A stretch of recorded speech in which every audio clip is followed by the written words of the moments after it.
All right, get ready for this one, folks, because today we're diving into something pretty intense.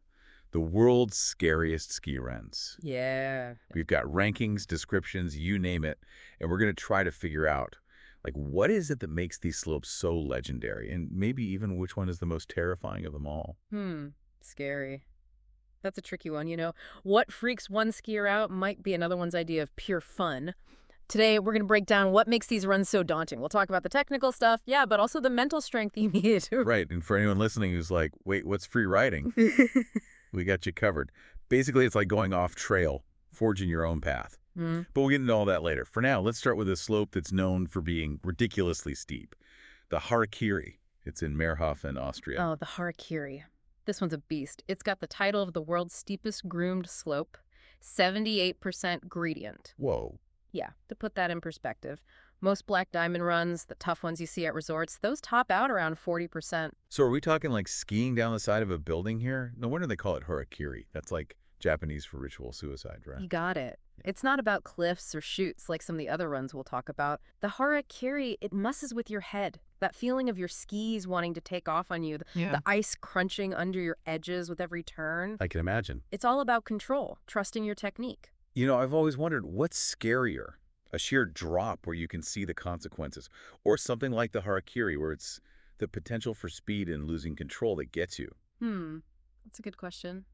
That probably depends on the person, you know. Some skiers, they're terrified of exposure, being on the edge like that. Others, they're more scared of the unknown, the what-ifs. Losing control, hurtling down at crazy speed. Yeah, that makes sense. Speaking of losing control, let's talk about a run where the unknown is like a guarantee. Corbett's Couloir in Jackson Hole, Wyoming. This is free riding at its finest, or maybe craziest. You're not on a groomed course. You got to make decisions on the fly based on the terrain, the snow. Oh, Corbett's Couloir. It's a monster. Starts with a near vertical drop 10 to 20 feet, right into a narrow chute. Yeah. Imagine being at the top looking over that edge, knowing you got to commit 100% to make that drop, no hesitation allowed. I've seen videos. It's nuts. Skiers basically launching themselves off that cornice, Oh, and then they got to navigate a tight chute after that, dealing with whatever snow conditions they find, obstacles. Yeah, that's what separates free riding from like regular downhill skiing. The decisions you have to make. You're always assessing the terrain, picking your line, adapting to the snowpack. It's like a dance, the skier, and the mountain. It's a dance I'm not sure I'd be very good at. So you need totally different skills for free riding compared to racing down a groomed course. Oh, absolutely. Both need technical skill, athleticism for sure. But free riding, you got to assess risk, improvise. It's about mountain sense, that intuition for snow, weather, terrain. Okay, so we've got a crazy, steep, groomed run, a free ride challenge that's basically insane. Now let's talk about the pros, world stage skiing. And there's no better place to start than the Streif, part of the Hundschopf race in Kitzbühel, Austria. Big Streif, yeah. Legendary, and it's earned that reputation. The most feared downhill race in the world, they say. And they're not wrong. Right. Picture this. You're flying down a slope over 87 miles an hour, launching over jumps that send you over 260 feet in the air, and that's just the start. Don't forget the Mausefalle. That insane 85% gradient throws you over the edge into all these crazy turns. Oh, the Mausefalle, the mousetrap. It's taken down its fair share of skiers, even the best in the world. You need perfect precision, timing, aggression, and control all at once. We're talking guys like Hermann Mayer, right? Famous for attacking the Streif, even with those spectacular crashes he's had. And Scott McCartney's fall back in 2008. When even the pros end up looking like rag dolls, you know you've picked a scary run. Yeah, but it's not just the physical stuff that makes the Streif so tough. It's the pressure of a World Cup race, all the expectations, knowing one tiny mistake could mean disaster. Right, it's the speed, the technical difficulty, and then the mental game on top of it all. But gotta admit, there's something captivating about watching them push themselves like that. Oh, for sure. The Hanukkah, it's a spectacle. Human skill, courage, it's like our desire to conquer, to push our limits. All right, before we get lost in the glory of racing, let's switch gears to another legendary course, one that's all about length and stamina.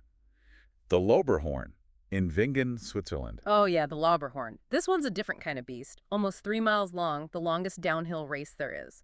It might not have the crazy drops of the Streif, but it's got its own challenges. We're talking speeds close to 100 miles an hour, right?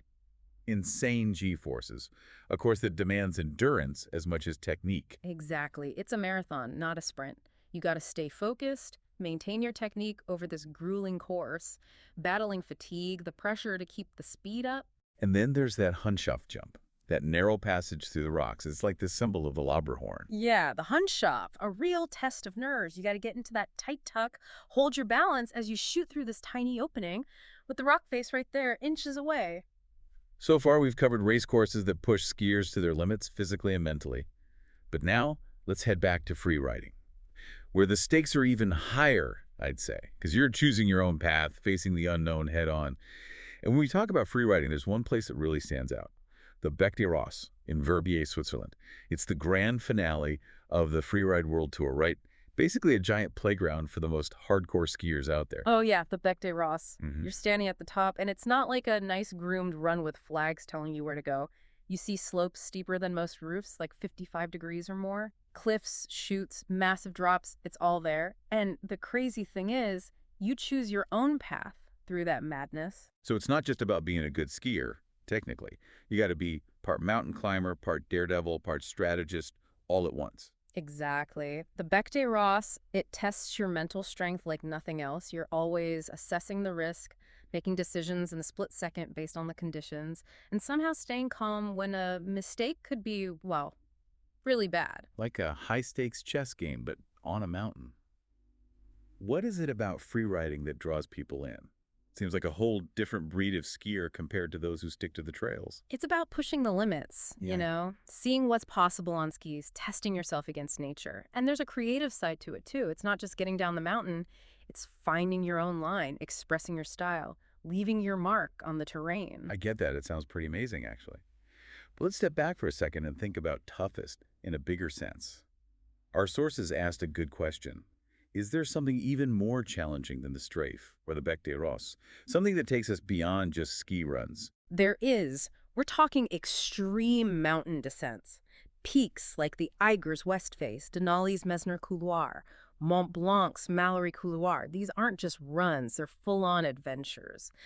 In some of the most unforgiving places on Earth, Right. These mountains are notorious. extreme weather, snow conditions you can't predict, remoteness. This is survival, not just skiing. Exactly. You need incredible skiing skills, sure, but also mountaineering know-how, avalanche safety, wilderness survival, and the mental and physical toughness it's hard to even grasp. It blows my mind that people even try these things. What drives them to take on those kinds of risks? It's that human thing, you know? We want to explore the unknown, push the boundaries in a world that feels so controlled, so predictable these days. These mountains, they represent a place where adventure and self-reliance still rule. So the Streif might be the toughest race course, and the Beck de Ross the most challenging freeride spot. But these extreme mountain descents, they offer a whole different definition of toughest. It's not just skiing down a slope, it's testing human limits, facing the raw power of nature head-on. After all this, I gotta say, I have so much respect for skiers who push boundaries like this. The skill, the courage, the determination. But I'm curious to hear from you, the listener. What are your takeaways from all this? What stands out to you? Yeah, what resonates with you the most? Is it the technical mastery of downhill racers, the calculated risks of free riders, or the sheer audacity of those who tackle these extreme mountain descents? And maybe even more important, what are the mountains you want to climb in your own life? Maybe not a literal mountain, but a challenge you've been putting off, a fear you want to conquer, a dream you haven't gone after. Because at the end of the day, these stories of pushing limits on skis, they're about tapping into that adventurous spirit that's in all of us, right? Yeah. It's about embracing the unknown, stepping outside your comfort zone, and discovering what you're truly capable of. Whether you're an expert skier or you've never even touched a ski, I hope this deep dive has sparked something in you. A sense of wonder, maybe even a bit of inspiration. And hey, maybe even a little bit of that adrenaline rush. The kind you get from facing a challenge and coming out the other side, stronger, more resilient than before. Because at the end of the day, it's not really about conquering the most terrifying ski run in the world. It's about conquering the mountains within ourselves. Exactly. And that's a journey each of us takes on our own terms. Whether it's pushing our limits on a challenging ski slope or facing a fear that's been holding us back. The important thing is to embrace that spirit of adventure and never stop seeking out those moments that make us feel truly alive. So as we wrap up this deep dive into the world's scariest ski runs, we leave you with this final thought. What's your next adventure going to be? And what steps you're going to take to make it happen. Thanks for joining us on this exhilarating ride. Until next time, keep exploring and keep pushing your boundaries. And remember, the mountains are calling. Yeah, conquering those mountains within ourselves. Exactly. And that's Yeah. a journey we all take. Yeah, Our own path, our own way. for sure. Could be pushing it on a tough ski slope or facing a fear that's been holding you back, whatever it is. The key is that adventurous spirit, I think. Never stop looking for those moments that make you feel, well, truly alive. Absolutely. So, as we wrap up this deep dive into the world's scariest ski runs, we want to leave you with one last thought. What's your next adventure? Yeah, think about that. What's it going to be? And what are you going to do to make it happen? Thanks for joining us on this crazy ride. It's been fun. It has. Keep exploring out there, folks. Keep pushing those boundaries. And remember, the mountains are calling.